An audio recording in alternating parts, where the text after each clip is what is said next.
ಸಂಜೆ ಆಟೋ ಮೇಲೆ ಮರ ಬಿದ್ದ ಪರಿಣಾಮ ಆಟೋ ಚಾಲಕ ಚಿಕಿತ್ಸೆ ಫಲಕಾರಿಯಾಗದೆ ಸಾವನ್ನಪ್ಪಿರುವಂತಹ ಅತ್ಯಂತ ದಾರುಣ ಘಟನೆ ನಡೆದಿದೆ.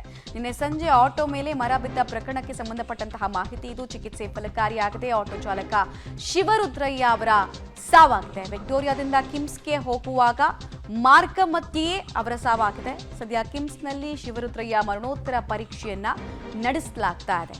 ಬೆಂಗಳೂರಿನ ವಿಜಯನಗರದಲ್ಲಿ ನಿನ್ನೆ ನಡೆದಂತಹ ಘಟನೆ ಇದು.